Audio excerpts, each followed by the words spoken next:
तो दोस्तों वैसे तो इस आर्टिकल के बारे में कल मैंने वीडियो के लास्ट में थोड़ी सी जानकारी आपको दी थी, लेकिन सोचा इसके ऊपर थोड़ा और डिस्कशन करना ज़रूरी है और इसी के बेसिस पर आज का थंबनेल भी आपको देखने को मिलेगा। अब हुआ क्या है, एक नया ऑपरेटिंग सिस्टम लाया गया है हमारे डिफेंस मिनिस्ट्री के थ्रू, जिसका नाम है माया ऑपरेटिंग सिस्टम।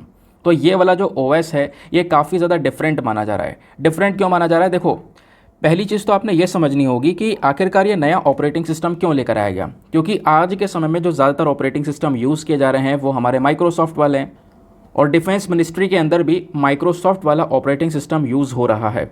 तो डिफेंस मिनिस्ट्री ने डिसाइड किया है कि इस माइक्रोसॉफ्ट वाले ऑपरेटिंग सिस्टम को हम रिप्लेस करेंगे, अब इसकी जगह खुद का बनाया हुआ माया ऑपरेटिंग सिस्टम यूज़ करने वाले हैं। रीज़न यह है कि पिछले कुछ समय में जो साइबर अटैक्स हैं वो बहुत तेज़ी से बढ़ते हुए नज़र आए हैं। साइबर अटैक्स यानी कि कई बार जो डेटा है उसके ऊपर अटैक हुआ है, डेटा को निकालने की कोशिश की गई है। और आपको पता होगा किसी भी कंट्री का जो डिफेंस का डेटा होता है वो बहुत ही ज़्यादा इम्पॉर्टेंट होता है। तो हमारी जो सेना की खुफिया जानकारी है वो अब लीक नहीं हो पाएगी, क्योंकि हम खुद का ऑपरेटिंग सिस्टम लेकर आ रहे हैं, उसी का यूज़ करेंगे। अब इसके बारे में जो आर्टिकल्स है वो लगातार पब्लिश हो रहे हैं। आने वाले समय में दोस्तों इसके ऊपर काफ़ी बड़े बड़े आर्टिकल्स भी लिखे जाएंगे। ये आप देख पाओगे, द हिंदू ने भी यहाँ पर इसके बारे में मेंशन किया है, Indian defence ministry to replace Microsoft operating system with Maya operating system. इस प्रकार से आपको एक्सप्लेन सेक्शन पर, इवन इंडियन एक्सप्रेस ने भी यहाँ पर इस आर्टिकल को पूरी तरह से कवर किया है। यह पूरा सिस्टम इसलिए लेकर आया जा रहा है ताकि हम साइबर सिक्योरिटी को मेंटेन कर सकें, इस प्रकार के जो हैकर्स हैं इनकी अटैक से हम लोग बच सकें। अब साइबर अटैक्स और मालवेयर अटैक्स पिछले कुछ समय में तेज़ी से बढ़े हैं। इवन 2023 के अंदर भी कई सारे अटैक्स यहाँ पे देखने को मिले हैं। मालवेयर होता क्या है? देखो, मालवेयर ना बेसिकली हम लोग एक मैलिशियस सॉफ्टवेयर को बोलते हैं। ये इस सॉफ्टवेयर को इस तरीके से, स्पेशली तरीके से डिज़ाइन किया गया है, ये किसी भी कंप्यूटर सिस्टम को डैमेज कर सकता है। ठीक है। और इन मैलिशियस सॉफ्टवेयर्स के अंदर में कई सारे अलग अलग प्रकार के हार्मफुल सॉफ्टवेयर्स आते हैं, जो कि जो साइबर क्रिमिनल्स होते हैं ना, वो यहाँ पर इन सॉफ्टवेयर का यूज़ करते हैं किसी भी कंप्यूटर से डेटा को चुराने के लिए, या फिर उस कंप्यूटर को हैक करने के लिए, उस कंप्यूटर का जो ऑपरेशन है उसको रोकने के लिए, उसका डिसरप्शन करने के लिए। और जो ये मालवेयर वाले सॉफ्टवेयर्स होते हैं, ये आपके पर्सनल कंप्यूटर्स, चाहे वो सर्वर्स हो, चाहे वो मोबाइल डिवाइसेस हो, या फिर कुछ पूरा का पूरा नेटवर्क हो, सभी चीज़ों को यहाँ पर ये अटैक कर सकते हैं।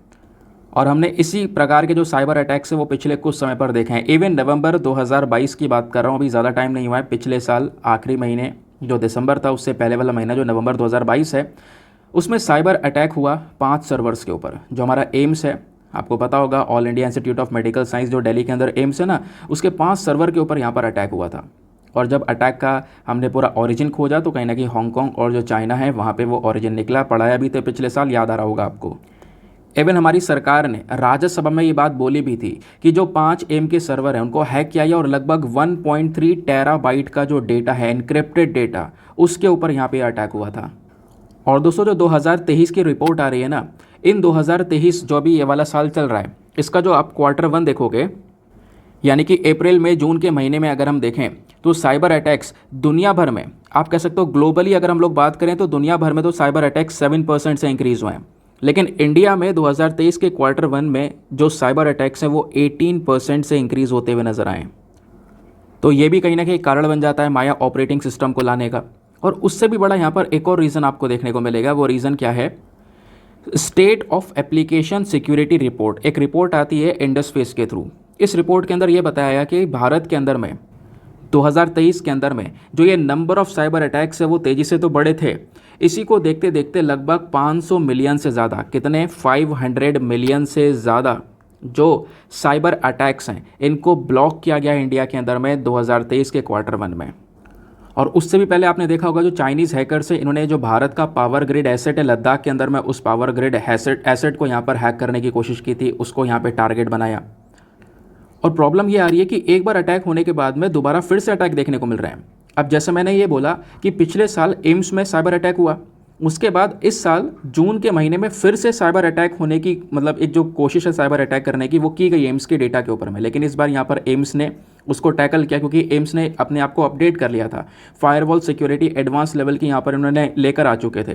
तो इस चक्कर में यहाँ पे फायरवॉल सिक्योरिटी के अंदर में एग्जैक्टली होता है कि अगर साइबर अटैक कोशिश होता है, मतलब कि कोई भी जो साइबर अटैकर है वो कोशिश करता है एक कंप्यूटर के डेटा को खींचने की, या उसको हैक करने की, तो वो वहीं पर जो सिस्टम है शट डाउन हो जाएगा, फिर आगे वो उस साइबर अटैक को प्रोसेस नहीं होने देगा। तो इस प्रकार का जो यहाँ पे सिस्टम है वो ऑलरेडी एम्स ने लेकर आया, उसको अपडेट किया, जिससे कि दोबारा अटैक होने से यहाँ पे बच पाया। तो अपडेशन होना काफ़ी ज़्यादा इंपॉर्टेंट है। और माइक्रोसॉफ्ट ऑपरेटिंग सिस्टम एक ऐसा ऑपरेटिंग सिस्टम बन चुका है दुनिया भर में जहाँ पर जिसमें सबसे ज़्यादा जो साइबर अटैक्स हैं वो आज के समय पर देखने को मिल रहे हैं। अब थोड़ा सा इस माया ऑपरेटिंग सिस्टम के बारे में जान लेते हैं, कैसे है, कैसे यहाँ पर इसको तैयार किया गया है। देखो, बोला जा रहा है कि इसको हम लोगों ने लोकली बनाया है, लेकिन ये ना एक ओपन सोर्स के ऊपर बेस्ड, जैसे कि उबंटू का नाम आपने सुना होगा। जब हम लोग बात करते हैं ऑपरेटिंग सिस्टम की, तो आप ऑपरेटिंग सिस्टम से क्या समझते हो कि जो कंप्यूटर है, कंप्यूटर के बीच में आप देख पाओगे जो सॉफ्टवेयर और हार्डवेयर के बीच में एक कनेक्टिविटी बन पा रही है, वो बेसिकली इस ऑपरेटिंग सिस्टम की वजह से बन पा रही है।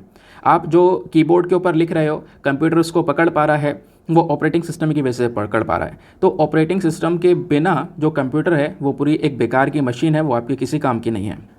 मेन गेम जो है वो सारा का सारा ऑपरेटिंग सिस्टम का है। और मार्केट में कई सारे ऑपरेटिंग सिस्टम अपने अपने देखने को मिलेंगे। एप्पल का देखने को मिलेगा, माइक्रोसॉफ्ट का है ना, मैक ओएस है, उबुंटू है, लिनक्स का नाम आपने सुना होगा, है ना, MS DOS का नाम आपने सुना होगा। तो इस प्रकार के जो ऑपरेटिंग सिस्टम है वो आज के समय पर काफ़ी ज़्यादा चर्चा में रहते हैं। इनमें से जैसे माइक्रोसॉफ्ट है, मैक ओएस है, ये सारे के सारे ऑपरेटिंग सिस्टम बेसिकली यहाँ पर आप पेमेंट देने के बाद में इनका यूज़ करते हो, ये पूरी कंपनी जो है इसको ऑपरेट कर रही है। लेकिन जो उबंटू है, ये उबंटू बेसिकली एक ओपन सोर्स ऑपरेटिंग सिस्टम का यूज़ किया करता है। और जो ये माया वाला ऑपरेटिंग सिस्टम हमने बनाया है ना, ये इसी उबंटू का जो ये ओपन सोर्स ऑपरेटिंग सिस्टम है, इसी के ऊपर बेस्ड है। इसी के ऊपर बेस्ड करके हम लोगों ने यहाँ पे अपना एक नया माया OS को तैयार किया है।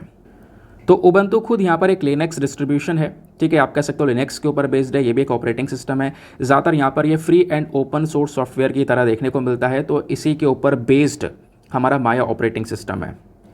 इवन हमारी जो सरकारी एजेंसीज़ हैं, सरकारी एजेंसीज़ ने इस माया ऑपरेटिंग सिस्टम को 6 महीने के अंदर अंदर तैयार किया है, क्योंकि उन्हें लग रहा है कि जो साइबर अटैक्स हैं वो इतनी तेज़ी से बढ़ रहे हैं जो हमारे लिए घातक हो सकते हैं। ये मालवेयर अटैक्स हमारे लिए बहुत ज़्यादा नुकसानदायक हो सकते हैं। इसको रोकने के लिए कहीं ना कहीं 6 महीने के अंदर अंदर इस पूरे के पूरे ऑपरेटिंग सिस्टम को तैयार किया गया। ये बात आपको समझ में आ गई। देन उसके बाद में दोस्तों क्वेश्चन ये उठता है, क्या ये माया ऑपरेटिंग सिस्टम विंडो वाले से अलग होगा? नहीं, देखो, दोनों में काफ़ी सारी सिमिलैरिटीज़ होने वाली हैं। मतलब कि अगर कोई व्यक्ति ट्रांजिशन करता है, यानी कि एक विंडो से सीधा माया ऑपरेटिंग सिस्टम पर पहुंचता है, तो कहीं ना कहीं उसे कोई भी ऐसा डिफरेंस फील नहीं होगा, वो आराम से उसका यूज़ कर सकता है, ठीक है। उसके बाद बोला यह जा रहा है कि हम लोग बहुत तेज़ी से काम कर रहे हैं इसके अंदर में, और जो ये माया सिस्टम है इसको 15 अगस्त से पहले पहले जो हमारे साउथ ब्लॉक के जितने भी कंप्यूटर्स हैं उसके अंदर में हम लोग इंस्टॉल करेंगे। और ये सभी लोग के लिए अवेलेबल नहीं है, अभी केवल डिफेंस मिनिस्ट्री के लिए अवेलेबल है। ये बात भी आपने ध्यान में रखनी है, केवल और केवल डिफेंस मिनिस्ट्री के लिए, ताकि उनका डेटा के ऊपर जो है अटैक ना हो सके। ये सभी लोग के लिए अवेलेबल नहीं है, फिर से बोल रहा हूँ। तो ये बात आपको समझ में आ गई। इसके साथ साथ माया के अंदर एक और चीज़ होने वाली है, वो है चक्रव्यूह। चक्रव्यूह के बारे में ध्यान रखना, चक्रव्यूह को भी इंस्टॉल किया जाएगा इन सभी कंप्यूटर सिस्टम्स के अंदर में, कि अगर फिर भी माया ऑपरेटिंग सिस्टम लॉन्च होने के बाद भी कहीं ना कहीं अगर इन पर अटैक होने की कोशिश होती है, साइबर अटैक होने की कोशिश होती है, हैक करने की कोशिश की जाती है, तो कहीं ना कहीं जो चक्रव्यूह है ये एंड पॉइंट डिटेक्शन का काम करेगा, प्रोटेक्शन सिस्टम का काम करेगा, ठीक है। ये हमारे पूरे कंप्यूटर सिस्टम को बचाने का काम करेगा। तो ऑपरेटिंग सिस्टम माया अभी केवल हमारे डिफेंस मिनिस्ट्री के कंप्यूटर्स में इंस्टॉल किया जाएगा, ना कि बाकी सारे सर्विसेज में। लेकिन रिपोर्ट के अकॉर्डिंग ये भी बताया जा रहा है कि जो हमारी बाकी 3 सर्विसेज हैं, 3 सर्विसेज का मतलब नेवी, आर्मी, एयरफोर्स, वो भी धीरे धीरे इसको अडॉप्ट कर सकती हैं। नेवी ने तो ऑलरेडी क्लियर कर दिया है कि हाँ बिल्कुल इसको अडॉप्ट करेंगे, लेकिन अभी जो हमारी आर्मी और एयरफोर्स है वो इसके ऊपर थोड़ा और एनालिसिस कर रहे हैं कि इसको अडॉप्ट करना चाहिए या नहीं करना चाहिए। अब जो भी आगे इन्फॉर्मेशन निकल कर आएगी वो मैं आपके साथ में डिस्कस करूँगा, ठीक है। बात क्लियर हो गई ना? अगर आपको कुछ इंपॉर्टेंट की पॉइंट्स वगैरह लिखने हैं इस पूरे आर्टिकल से, तो मैंने आपको नोट्स के फॉर्म में ये सारी चीज़ें प्रोवाइड करवा दी हैं कि माया ऑपरेटिंग सिस्टम क्या है, एक ओपन सोर्स प्लेटफॉर्म के ऊपर बेस्ड है। ये सारी चीज़ें मैंने आपको ऑलरेडी बता दी हैं कि कितने दिनों में इसको डेवलप किया गया, इसका मेन मकसद क्या है, ऑपरेटिंग सिस्टम क्या होता है वो भी आपको यहाँ पे समझाया गया, ठीक है। मॉलवेयर क्या होता है वो भी मैंने आपको एक्जैक्टली अभी थोड़ी देर पहले ही बताया था, ठीक है। तो PDF में डेटा ये मिल जाएगा।